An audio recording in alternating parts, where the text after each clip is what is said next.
Lux presents Hollywood.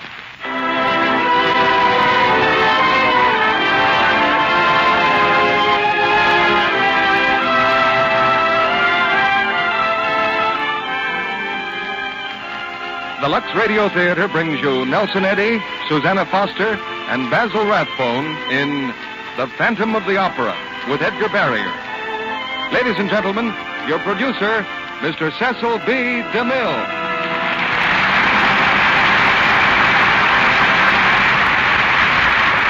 Greetings from Hollywood, ladies and gentlemen. A Broadway first night thrills the few hundred people who can enjoy the play.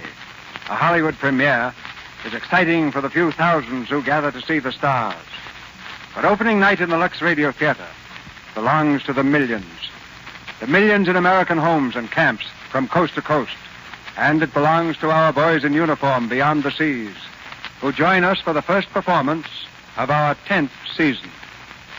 The real adventure is not in the lights or the crowds, but in the historic privileges of the theater, in hearing a famous star score again in a brand new role, and in the joy of discovering a new star.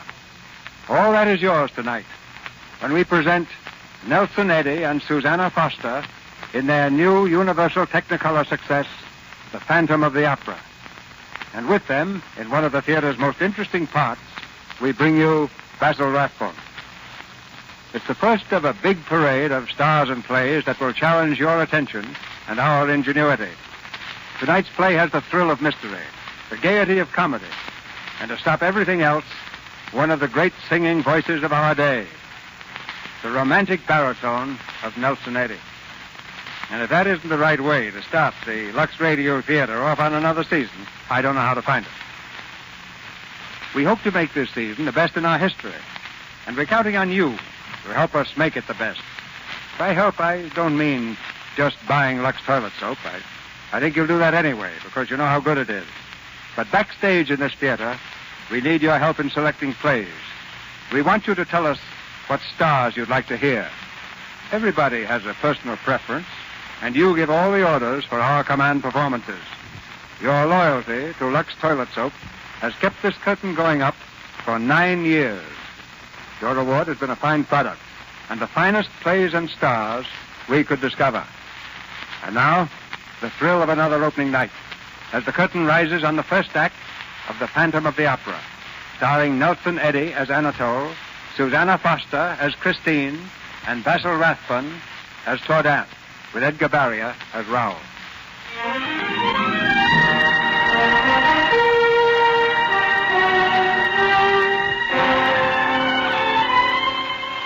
In the year 1880, the old Paris Opera stood like a giant torch in the heart of the city. 1,000 windows ablaze with light. But there were shadows, too. Shadows that flitted high in the gallery over the great stage. Shadows that lingered in the subcellars far beneath the street, where the black sewers of Paris ran sluggishly in the dark. But we were not concerned with these things, or so we thought at the time. We of the opera knew only the light of the dressing rooms, the bright gaiety of the stage. I suppose it all began the night we sang Martha. The house was crowded, enthusiastic. There were no shadows for us that night.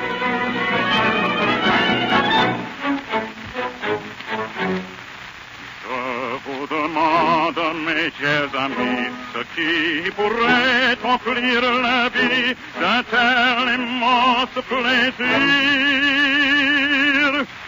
Vous verrez bien que la raison pour la gaieté de nos chansons, si pleine d'entrain, de joyeux refrains, c'est là le parterre.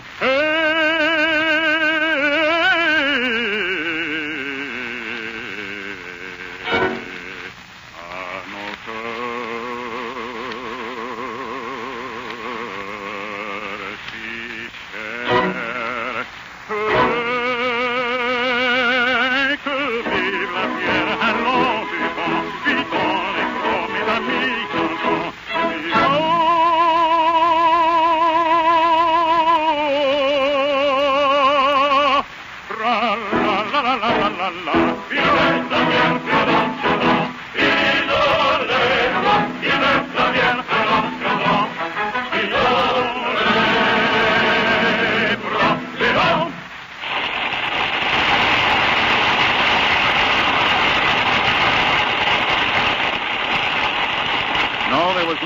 scene that night, no hint of the strange things that were about to happen. But I noticed at the finale that Christine was not on stage for the curtain call. Christine Dubois, who sang the role of Nancy. It was not like her to miss the finale of the act.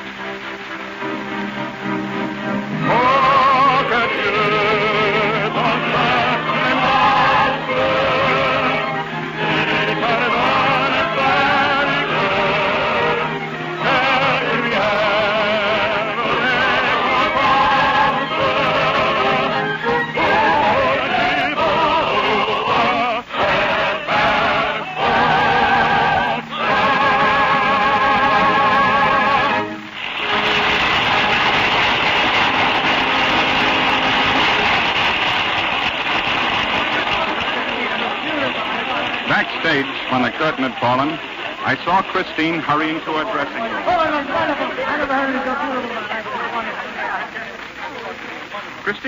Christine, wait. Yes, Anatole, what is it? What happened to you? You weren't on stage. Why, You weren't ill, were you? Oh, no. You're all right? You're sure? Of course, Anatole. Do I look all right? Oh, you look lovely. What happened? Well, I had a visitor. Somebody wanted to see me. Oh? Mademoiselle Dubois. Oh, good evening, Maestro. Mademoiselle, I understand that you were entertaining a gentleman backstage during a performance. Is that true? Yes, Maestro. You are not the greatest soprano in the world, mademoiselle. Not yet. So you will please not take liberties. See me later in my office. Yes, Maestro. Anatole, what will he do? Don't worry, he's just barking again. Who was the gentleman? Well, he's an old friend of mine. But not so very old. No. He's Inspector Delbert, the Sûreté. Inspector? You mean a policeman? Well, he's not an ordinary policeman. Oh, does he sing? No. He's a graduate of the military academy at Francais. How much does this man mean to you? Well, I'm not sure. Christine, it's not like me to preach. But someday you'll have to choose between your career and what's called a normal life. You can't do justice to both. I think you'll find that music has its compensations. In other words, you don't think I ought to have supper tonight with Raoul? No. But if you, Anatole, that would be all right? Definitely. We'll see.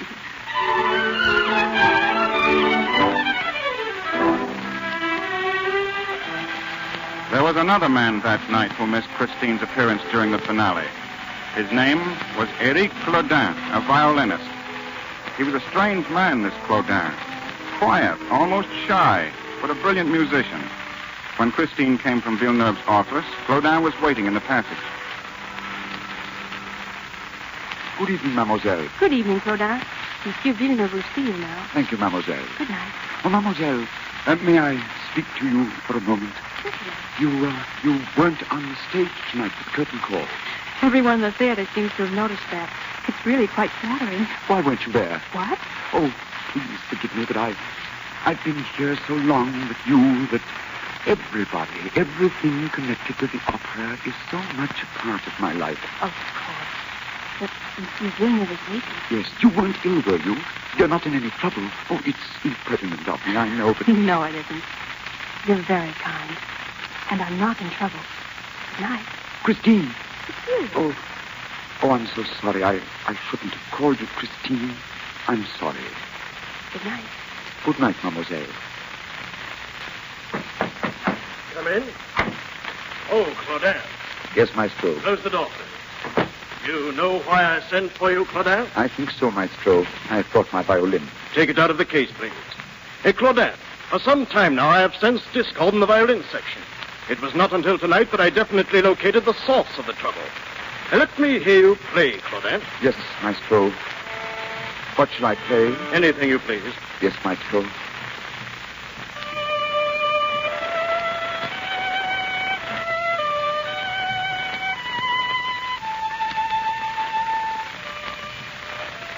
Wait a moment. What is that? A little song. A lullaby from Provence, where I was born. Oh, it is very nice, very charming. I've written a concerto on the theme. Yes, charming, Claudin, but too simple. Suppose instead you let me hear the opening movement in the third act of Martha. Well? It's no use, maestro. Something's happened to the fingers of my left hand. I see. Perhaps it's only temporary, maestro. Perhaps it will get better. I hope so. In the meantime, I'm sorry, Claudin, very sorry. You've been with us a long time. 20 years. What am I to do, Maestro? I know it's hard, but no doubt you've saved enough to retire on. Yes, of course. And in appreciation of your long service, I shall arrange with the directors to have a season ticket issued to you. Thank you, Maestro.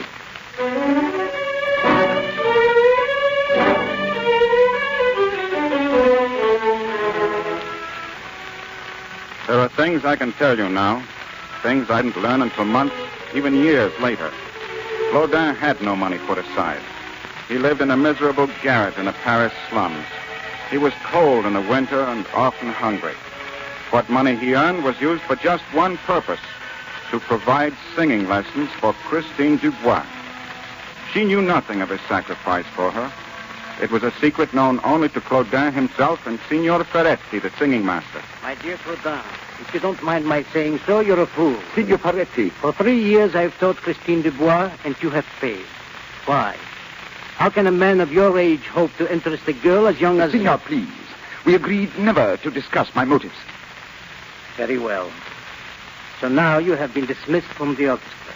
You can no longer pay for her lessons. Is that it? Yes, Signor, but I hope that you will continue to instruct her. Just for a while. I'll have money soon. A concerto I will give. I've taken it to Monsieur Pleyel. It's going to be published. Yes, I know. Every violinist has written a concerto. Then you'll go on with the lessons, Signor? Why should I? Why should I assume your burden? The girl means nothing to me. But her career means a great deal to me, Signor. More than anything else. I'm sorry, Claudin. Really sorry. I will let her come a few times. Then I will tell her she no longer needs me. But that isn't true. Perhaps not. Signor, if you will give me just a little more time. You will have time, Claudin, when you have money. Come back when Monsieur Pleyel has bought your concerto.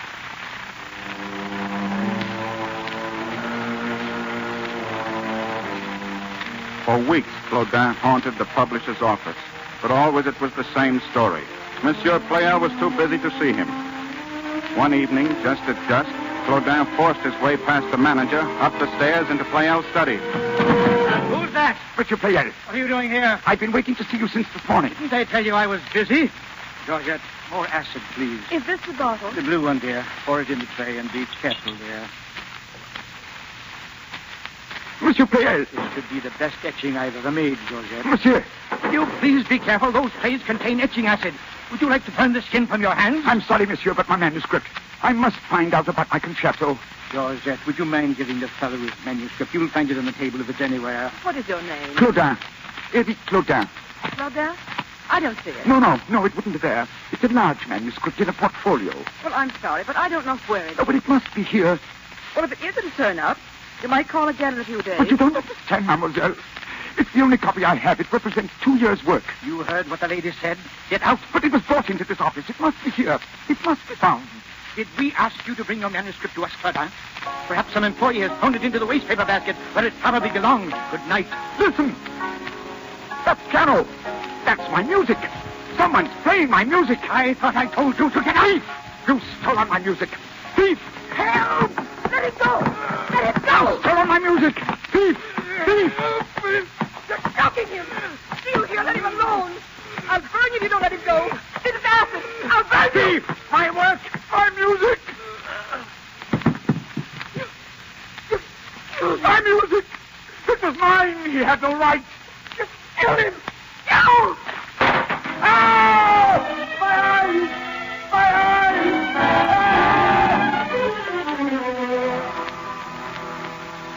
eyes! In that room, a man lay dead on the floor, and Claudin stumbled down the steps, screaming in agony, the acid burning into his face. Into the street he ran with his hands before him, groping his way blindly through the darkness. He was seen once on the Rue du Jardin and again in a dim street near the Opera. And then he was gone, lost in the black of the night.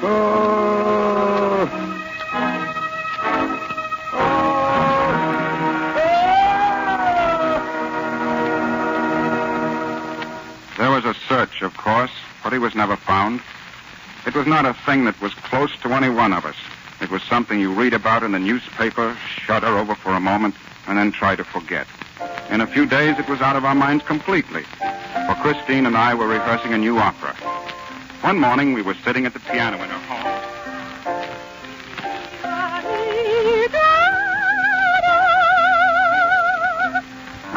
Very nice. What is it, Christine? It's a lullaby of Provence. Provence? I was born there, you know. I've known it for years, ever since I can remember. Sing it for me. Would you like? Hear those bells ringing soft and low, bringing peace through the twilight snow, calling to everyone, night has begun, and from the weary child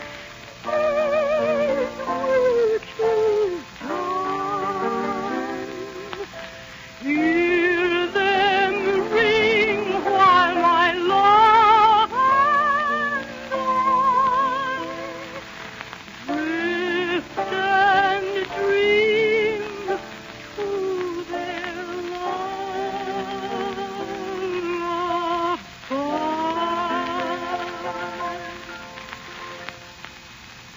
Well?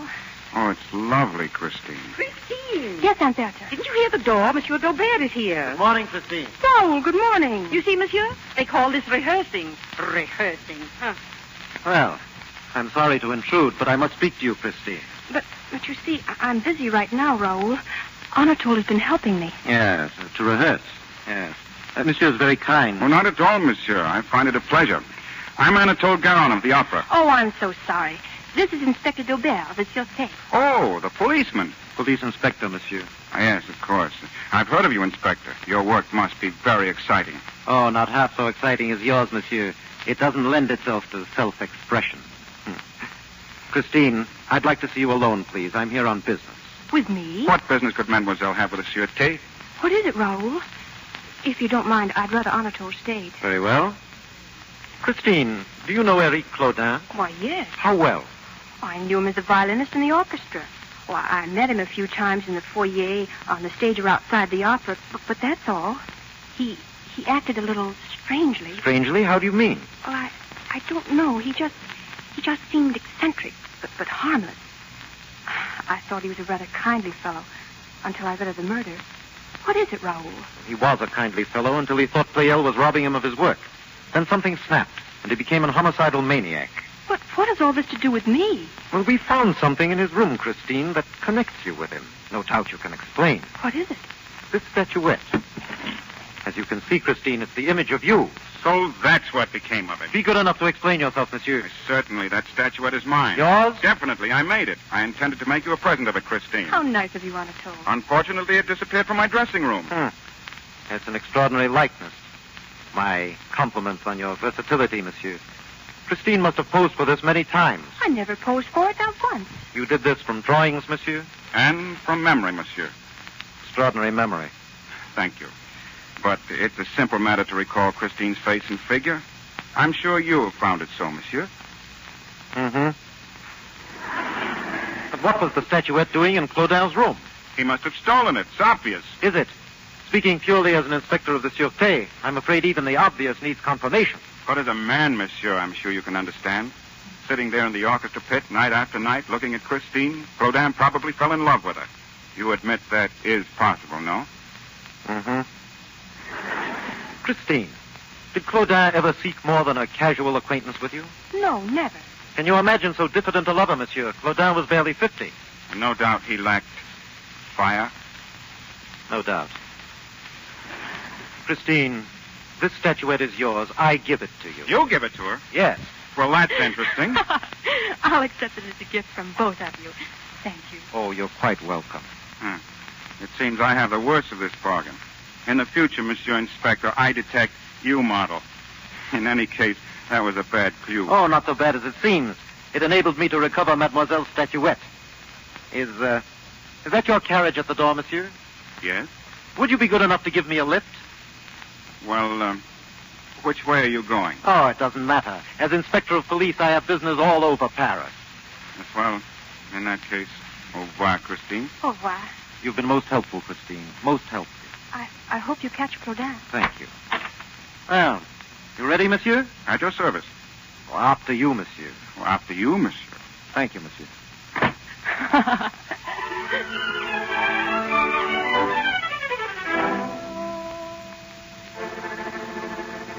We could laugh then because the horror had not touched us. We didn't know that in the caverns of the sewer beneath the opera there was a shadow darker than the surrounding gloom. The shadow of a man in a black cloak, his face hidden behind a mask. This was the man whose features had been burned and whose mind was on fire. Before long, that shadow was to envelop all of us.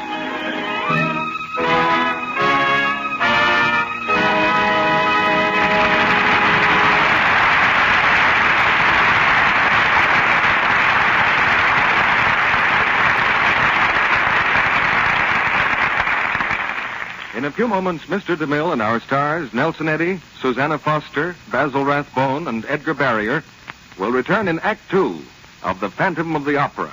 One way you can be sure of having the last word in an argument is to have an argument with yourself, as this young lady is doing, for instance. I don't see anything the matter with my skin, really. Doesn't look as nice as it used to look. It does so.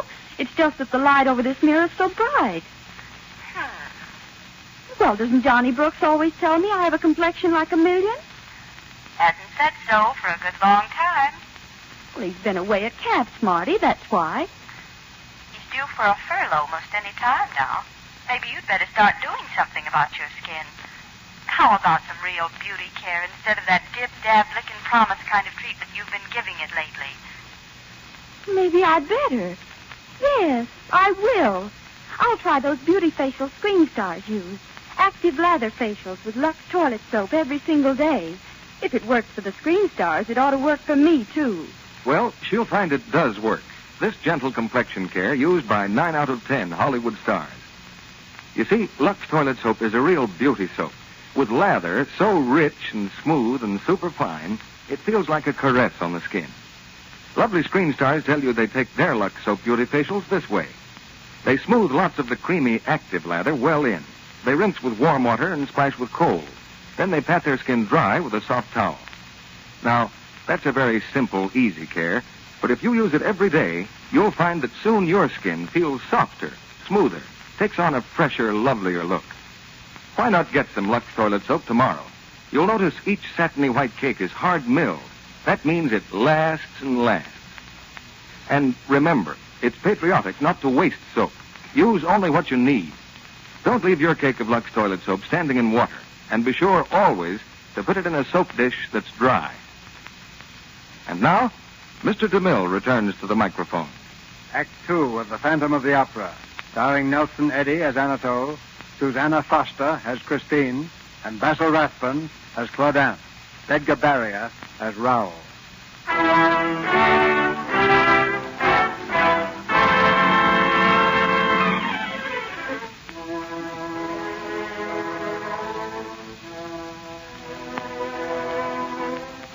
There was a master key at the opera house, and the night we were to sing Amour et Gloire, the key disappeared.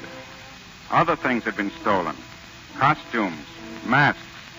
But now the Shadow had entrance to 2,500 doors. He could roam at will from the sub-cellars to the very top of the auditorium, where the great chandelier swung over the audience.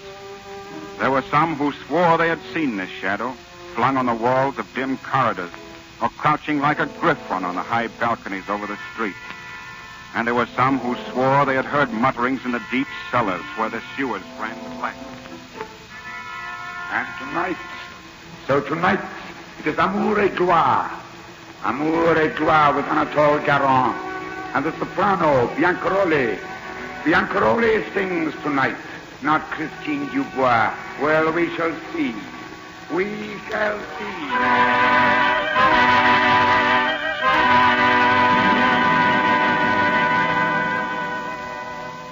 It was strange the way it happened. In the third act, the libretto called for me to give Biancaroli a cup of wine. When she had drunk it, I thought for a moment that her face paled. She finished her aria and left the stage, but she was late for her next entrance. There was a wait. And then came the cadenza from off stage. I knew that voice, but it was not Biancaroli who was making the entrance. It was her understudy, Christine Dubois.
during the second act. You saw me, Maestro. Madame Biancaroli, we realize... If you realize I was drugged, then tell that police inspector there to arrest the man who did it.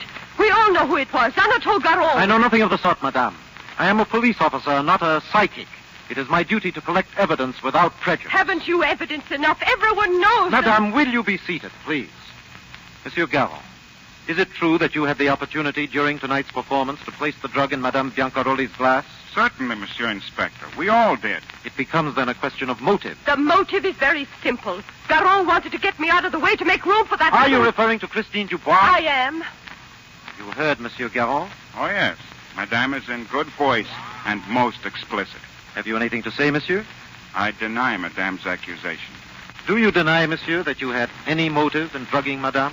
I deny that I drugged her. Monsieur Inspector, I do not understand your reluctance to make an arrest. You are not an examining magistrate. Can you substantiate your charge that Anatole Garon had a motive in drugging you and that the motive was Christine Dubois? Why, anybody with half an eye would be able to tell you. Hearsay is not evidence. Then madame. I'll go over your head.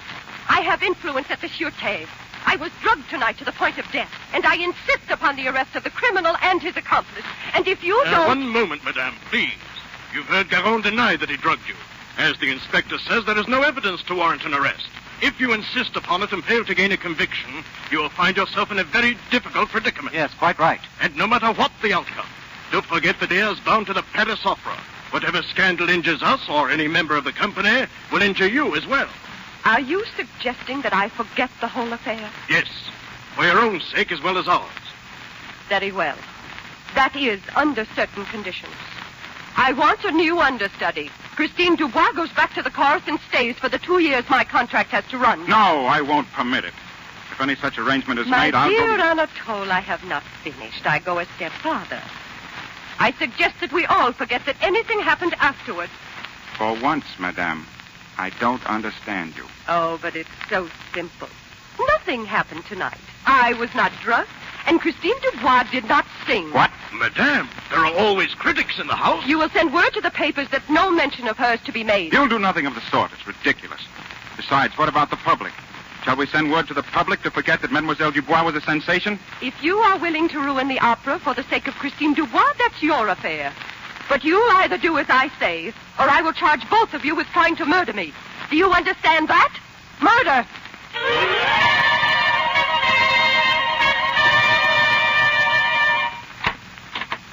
Ah, Madame Biancaroli. Good evening, Maria. Oh, Madame, you were magnificent tonight. Oh, my dress, please. You really thought so, Maria? Oh, yes, Madame. The best I've ever heard you. Especially in the part with Garon. The cadenza from off stage, it was so... Oh, you liked that, did you? Why, yes, Madame, it... Yes. Yes, I was very good tonight. My dressing gown, Maria. Yes, Madame. Ah! Maria! Madame! Madame! What's the matter with you? A man, Madame, outside the window on the balcony. Oh, don't be a fool. How could a man... Madame. Good evening. What do you want here? I'm sorry. I cannot let you see my face. You would not be pleased. Take off that mask, Anatole Garon. You do not frighten me. Madame, it is Anatole Garon. I did not come here to frighten you unnecessarily. Only to tell you that Christine Dubois will sing tomorrow night. Oh, yes. You will leave Paris, madame. Leave Paris. You will see to it, of course. Yes, I will see to it, madame. Get back. Madame! Do you force me to reason with you, madame? I will not leave. Get away from me. I am sorry, madame. I am very sorry.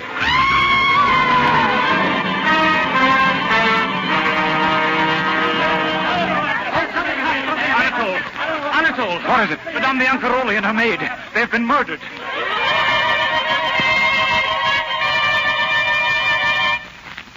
The opera was closed for almost a week.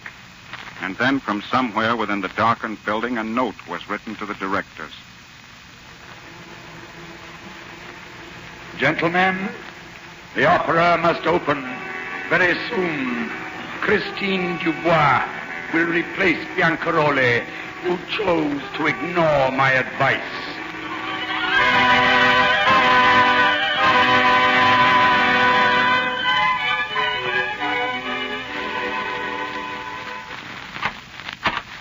Good morning. Yes? Is Christine at home? Yes? Well, may I see her, please? Come in. I'll tell her you're here. Thank you. E vieni alla finestra, oh mio tesoro. Beautiful, monsieur, beautiful. Oh, I didn't see you, Inspector. Good morning. How's the opera business, monsieur? Well, very poor at the moment. How's the inspecting? Very good. Splendid. Glad to hear it. Thank you. Not at all. Good morning. Oh, good morning, Christina. Aunt Bertha told me you were waiting together. Did you amuse each other? Good. May I have a Christine, word I wonder with if I... Sorry, monsieur. After you, monsieur. After you. Thank you. What I Christine, was if you and going I to could say only... was that... One at a time, please. Anatole? They're going to open the opera, Christine. You and I are going to sing together. You are wrong, monsieur. I'm sorry, Christine. They are going to reopen the opera, but without you. Circumstances connected with the murder of Biancaroli demand that someone else sing the leading role in your place. Really? You might be interested to know, Monsieur Daubert, that circumstances connected with the murder of Biancaroli demand that Christine does sing. Well, the police have changed that plan somewhat. We are going to draw the murderer out to the open by defying his warning. My men will be posted at every entrance and exit. And probably miss him. Monsieur, I am aware that your profession requires a certain self-assurance, but aren't you going too far? Not at all. I happen to have a plan of my own for trapping a murderer. So you've turned detective, monsieur? I have. Well, very well, if it amuses you. I might add that my plan is strictly confidential. All I can tell you is that Lorenzi is to sing the role, and I am not in the least interested in your plan. May I have a word with you alone, Christine? Yes, that's what I came for. May I speak to you alone, Christine? But I'm going out. Well, my carriage is just outside. I'm not going right now. I mean, I'm going later. I'll wait. Yes? Yes, we'll both wait.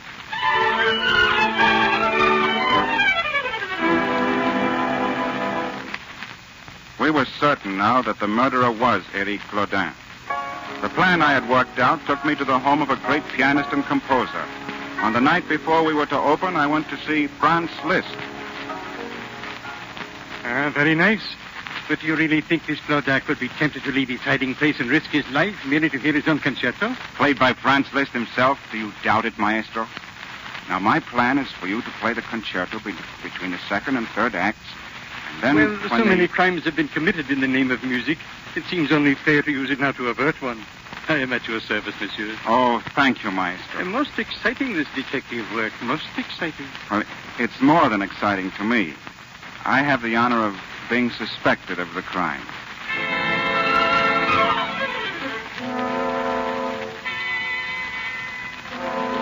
Gentlemen, I have been very patient.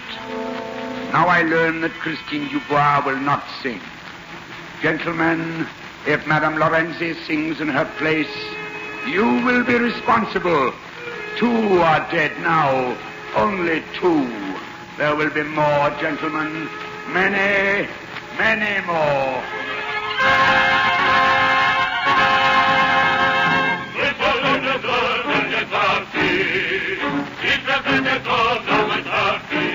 Lorenzi sang that night. Through 2 acts we waited, and nothing happened. An old worker at the opera house thought he saw a figure on the catwalk leading to the dome of the theater. It was the old man's duty to light the monster chandelier, a great heavy thing of glass and bronze, held in place by chains. When the police searched the catwalk high over the audience, there was no one there. We began to feel secure. Christine had come to the theater, but she was safe in her dressing room. When I entered from the wings at the finale of the second act, I was thinking only of the opera.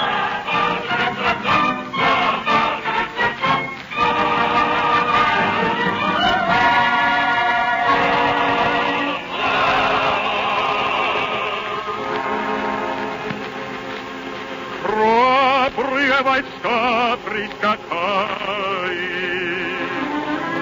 у врагов они все забрали. Что за нас тот будет с нами? Только нет уж, знайте сами.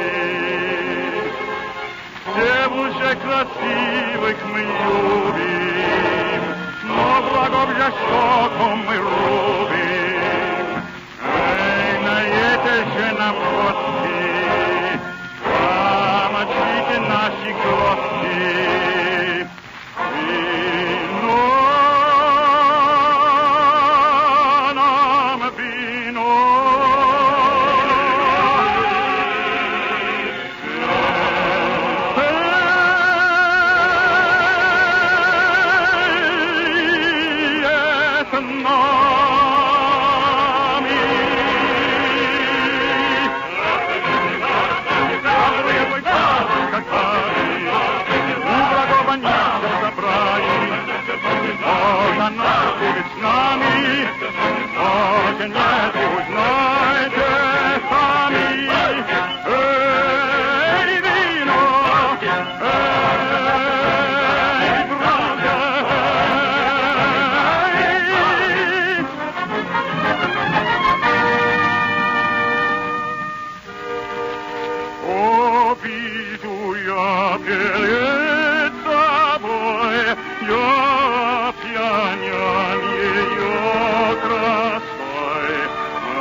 Глаза, как солнце свет, такой красы на свете нет.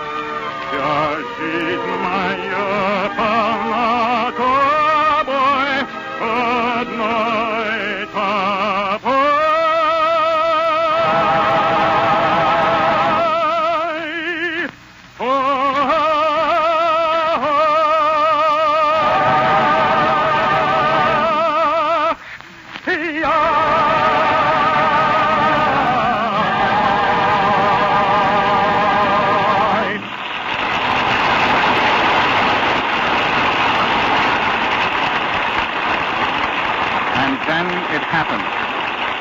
The great chandelier begin to sway high above.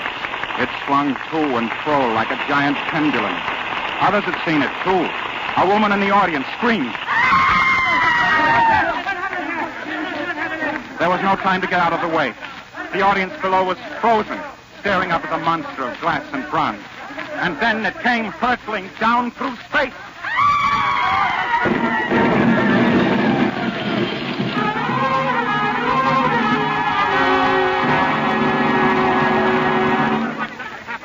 Get doctors. Doctors. Get every doctor you can find in Paris. Watch every entrance. Let no one in or out except doctors and the injured. Christine, where are you? She's in her dressing room. No, she's not in the dressing room. I've been there. I saw her, monsieur. She went down the steps. You saw Christine Dubois? Yes, monsieur. Yes, monsieur. She was going down the steps beneath the storeroom. I called to her, but she did not answer. Which way are the steps? Over there, monsieur. And there was a man with her. A man in a cloak with a mask covering his face. It's Claudin. She's with Claudin. Christine! Where are you?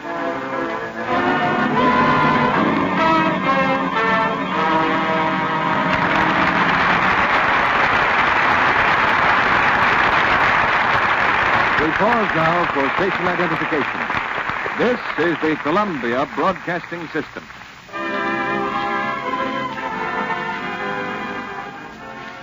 After a brief intermission, Mr. DeMille presents Nelson Eddy, Susanna Foster, and Basil Rathbone in Act 3 of The Phantom of the Opera.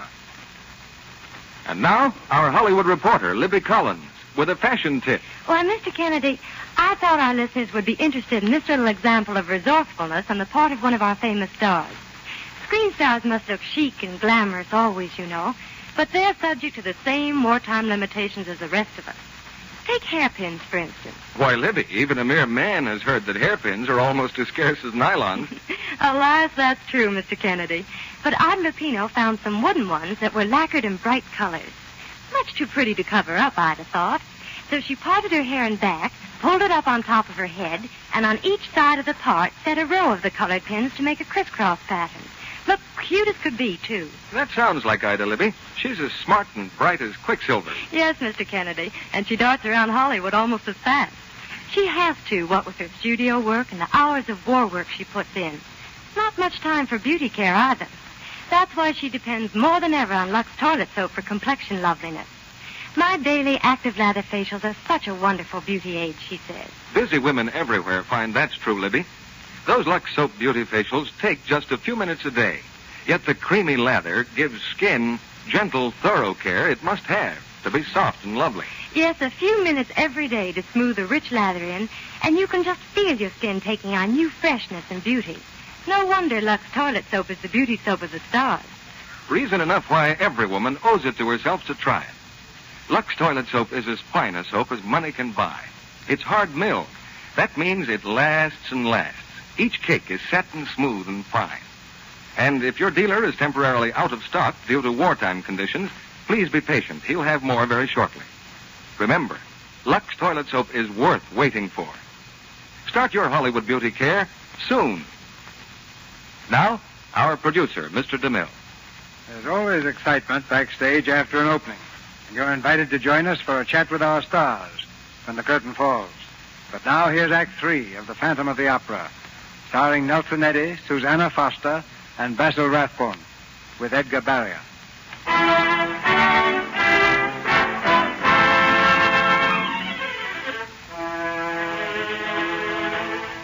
Christine had gone with Claudin.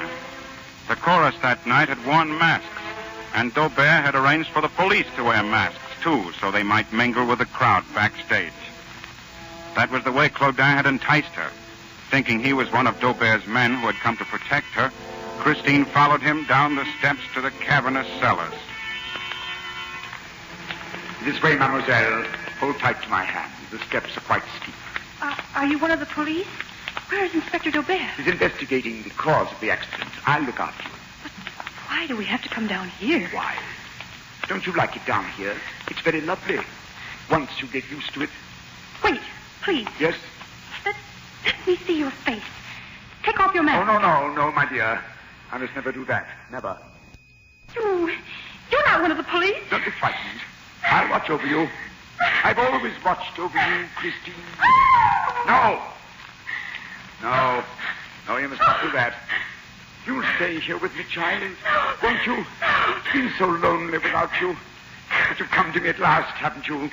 Sing to me, and I'll play. We'll be together forever. It's beautiful down here. Beautiful. Come now.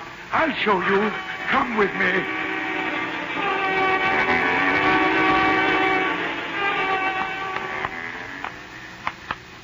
This is the last turn, just through the tunnel. Monsieur. You're not frightened, are you? Monsieur. You know I'll not harm you, don't you? How could I harm you? I've always helped you, haven't I? Yes. Yes, once. You've helped me. Of course I have. Bianca Rolli knew. She wouldn't let you sing. She didn't know how much I love you. But now she knows. But it doesn't matter anymore. Nothing matters except you and me. Now you'll sing all you want to, but only for me. You will sing and want to, won't you, my darling? There's a piano in the opera foyer. We'll go up there, monsieur. You can play it, and I'll sing for you. You don't understand. We can't go back, ever. It was I who made the chandelier fall. I, for you, Christine. But I warned them. I told them to be death and destruction if they wouldn't let you sing. Oh, come. Come, my child. Isn't far now. Look there. Look. Didn't I tell you it was beautiful here? You didn't know we had a lake all to ourselves? Look at your lake, Christine. You'll love it. You'll love it when you get used to the dark. It's friendly and peaceful. Brings rest and relief from pain. It's right under the opera house. And the music comes down and the darkness distills it. Cleanses it of the suffering that made it. Then it's all beauty. And life here is like a resurrection. I came here when my face was on fire. I found calmness in that dark water and comfort in the blackness over it. Then I heard you sing. I thought I died and that you'd come to me. And the others sang and destroyed my heaven, so I destroyed them. You heard me from here? Oh, yes. Why, this is my private auditorium. Strange air currents circle these passages. They catch the music as it flutters down like a living bird in a net. You can hear the opera almost as well as from the highest balcony. I heard it. Yes, just as I heard it when I first came to Paris. You're not afraid anymore, are you? No, of course you're not. Then come with me. Come.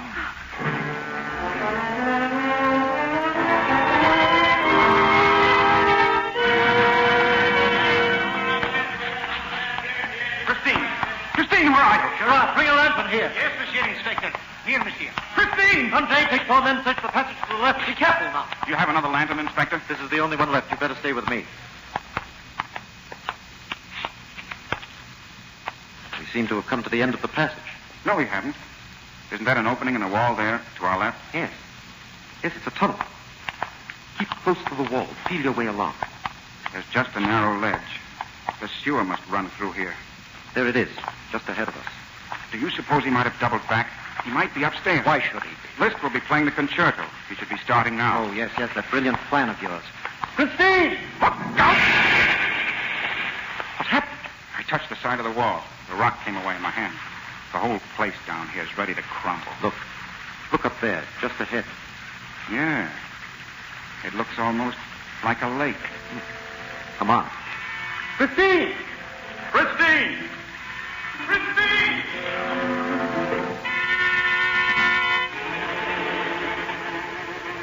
My child, this is my home. Furniture from the storeroom, even a piano. Do you like it, my dear? Monsieur, please. Come, give me your cake, my child, and then I'll show you where you will sleep. Listen! Do you hear? My concerto! They're playing my concerto on the stage of the opera! My concerto! I'll play it too, listen, child. It's for you. Yes, for you.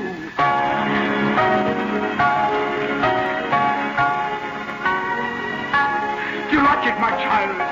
I wrote it only for you. Who are you? Everything I have done has been for you. You understand that, don't you? Who are you? Take off your mask! No, child, no. Listen to that music. Listen. Take off the mask! I'll take it off for you! Why did you do it? Now you see my face. Well, look at it. Look. No. You'll never live here now, will you? You'll hate me. A loathsome creature. Hateful, repulsive. And I wanted you to love me. Come near me. But you see, you've spoiled everything. Go away. Christine, there he is. Get back, Christine. Stand back. You fools! You cannot kill me. Nothing can kill me. Go! The wall! They're crumbling. They're going to fall. Come over here, quick! Look out! Get out in the passage, under the archway in the passage.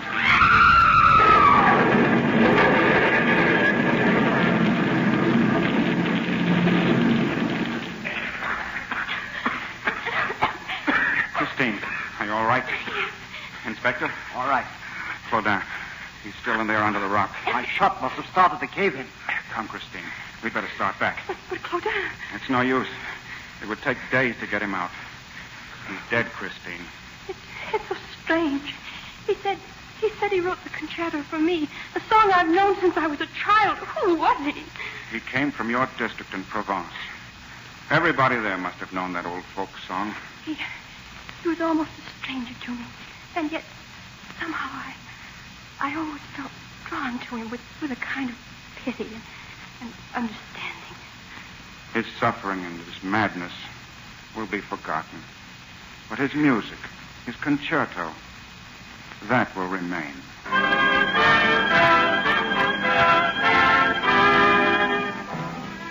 Christine went on to a great career and great fame.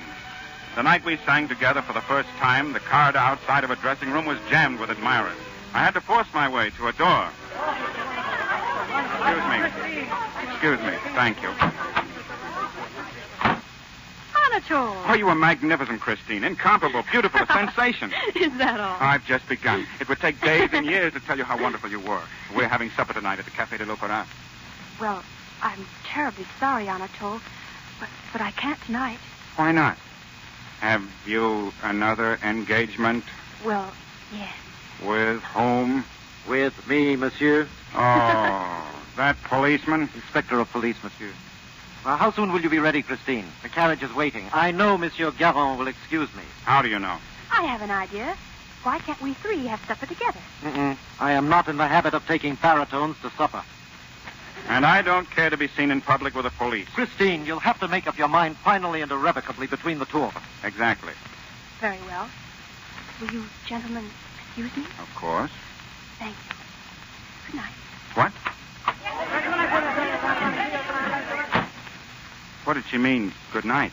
Well, something tells me, monsieur, that she has gone to meet her public. Monsieur Garon, would you join me for a bit of supper at the Café de l'Opéra? With pleasure, monsieur. Think we can get through that crowd? Certainly. After all, who'd pay any attention to a baritone and a detective? Quite right. Well, shall we go? Ah. After you, monsieur. Oh, no. After you, monsieur.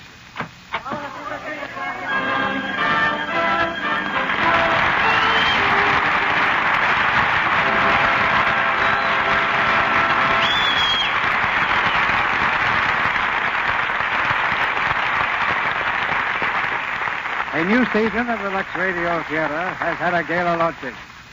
And the first curtain calls of this season have been beautifully earned by NELSON EDDY, Susanna Foster, and Basil Rathbone. Thank you, C.B.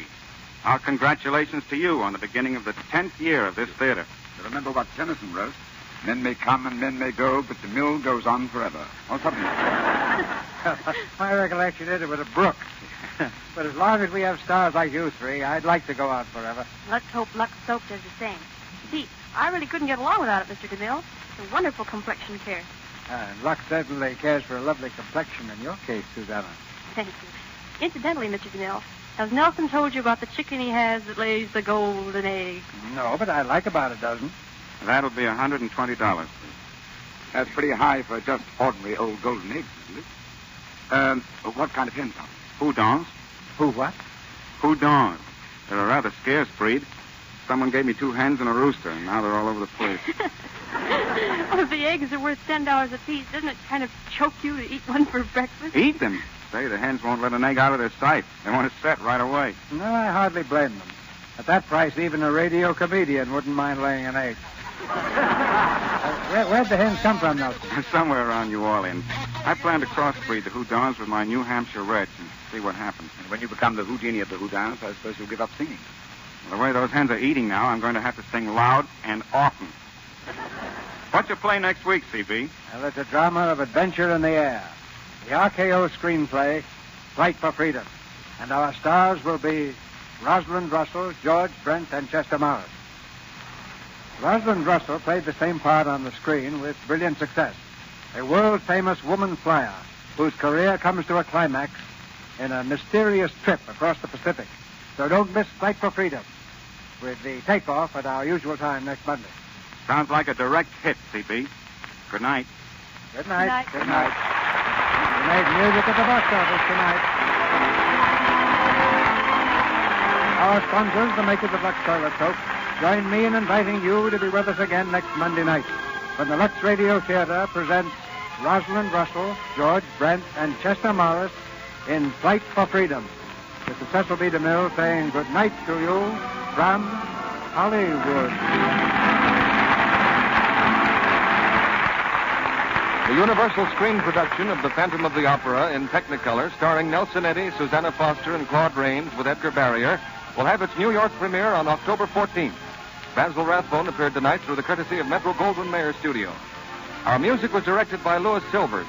And this is your announcer, John M. Kennedy, reminding you to tune in next Monday night to hear Rosalind Russell, George Brent, and Chester Morris in Flight for Freedom. Food shortages need not deprive your family of their vitamins and minerals. Just get Vims. They're new and different. Vims are pleasant to taste, whether chewed or swallowed whole. Vims give you all the vitamins government experts say are essential, balanced in the formula doctors endorse. 3 vital minerals, too. Get Vims from your druggist, the qualified vitamin dealer. VI for vitamins, double MS for minerals. Get that Vims feeling. This is the Columbia Broadcasting System.